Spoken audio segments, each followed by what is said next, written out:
You have a week or even a day in order to prep a module, and you really need to beat the procrastination, but you don't have time or don't feel like reading all 300 pages, but you really don't want to disappoint your friends and you that have been waiting eagerly in order for you to run this module for them. Well, stick around, I'll show you the 3 steps in order to quickly prep your first adventure using a module. Let's get into it. Welcome back, storyteller.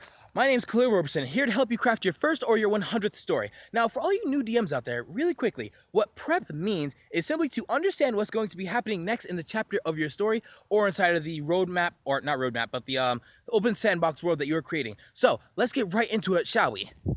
So, step number 1, whether or not you're prepping Storm King's Thunder, what we like to call Stonk, or Curse of Strahd, which I like to call Kos, do not read the entire module. Skim that John. Now, here's the idea. All modules and all stories follow a overlying start, middle, and end. And all you need to know is the start and the end.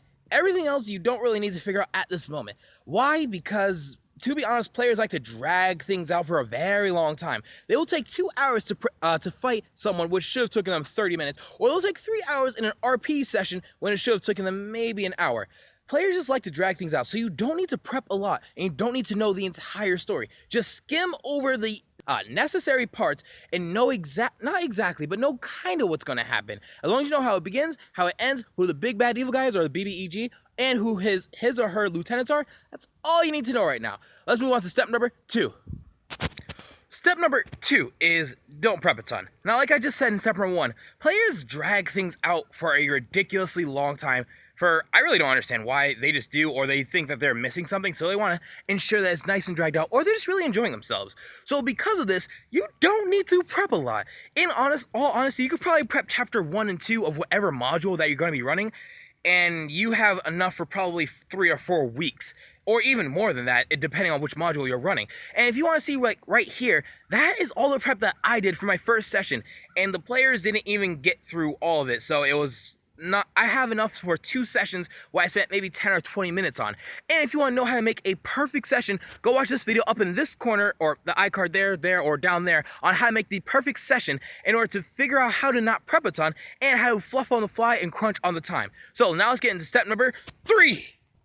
Step number 3 is make it unique. Now, I could play any module I want, or my players could play any module they want, and I could play it 2 to 3 different times, but I will make it unique and different every single time. Why? Because a module isn't the territory, or a module isn't saying this is what you need to do and this is what has to happen.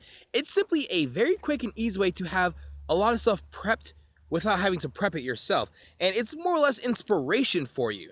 So, for instance, in my Curse of Strahd game, or my Kos game over here, I actually put in some little elements of their backstories into it, and also some monsters that I personally made. So, for instance, the first thing that happened when they entered the gates of Barovia, one of the characters serves Iris, the goddess of something, I forgot. Anyways, he serves Iris, and he said in his backstory that she likes to talk and whisper to him a lot of times in order to show him the way. And one of his personality traits, or one of his fluff parts of himself, is that he listens for her whispers because the gods always have the answers. So what I did for him in the Curse of Strahd game is when he walked up to the gates, Iris whispered to him saying, "You are being watched." And that immediately, 1, set the tone of the entire module itself, and 2, made it very unique to him himself. On top of that, I changed the way that the Curse of Strahd module even began. If you read, like, right here, I actually made it begin with this other woman, Anelia, I think her name was, actually having a seizure on the road. They stopped, helped her, she helped them, and she gave them the Tarokka deck reading, which is completely different from what the module said. But just make it unique. Make it special to you. Why? Because this module is not a step-by-step plan of what you must do. It is an inspiration for what you can do. So just don't prep a ton, alright? Alright, Storyteller, I'm so glad that you made it to the end of the video. This week's Storyteller of the Week is Anemus. Now, this is a comment that Anemus made a while ago, and it was a DM through Twitter, but Anemus actually helped me start do all his post-editing production by giving me the inspiration to put it inside this video. So, Anemus, thank you so much. Guys, I love criticism, and I think sound counsel is the way to victory. So if you guys have any criticisms of what I'm doing in my videos, or you think I could do things in order to make it a little bit better, please comment them down below, because I would really love that, because I love feedback, because it shows me that you guys are reacting to me. Nonetheless, I really hope you guys liked this video. If you really liked it, please just give it a thumbs up button. It doesn't hurt you. It only takes 2 seconds and a little bit of finger strength. And if you really like it, please subscribe for so much more, because I post videos every Saturday and Tuesday. Saturday, 2 videos, one at 2:30 and one at 4:30. And on Tuesdays, I'm going to start posting videos at some time. I'm not exactly sure when yet. But nonetheless, please join our Discord, the Storyteller's Paradise, where there's a bunch of storytellers there who just love telling stories and love to engage. And we always are answering the different quests of the day. And you can engage with me more personally there. Join on my Twitter, because I think this week I'm actually going to make it a requirement for myself to start putting more and more content on Twitter just for you guys. So please jump over there in order to see it. And thank you so much for watching, because in a world without fantasy, sometimes we need a little Dungeons and Dragons.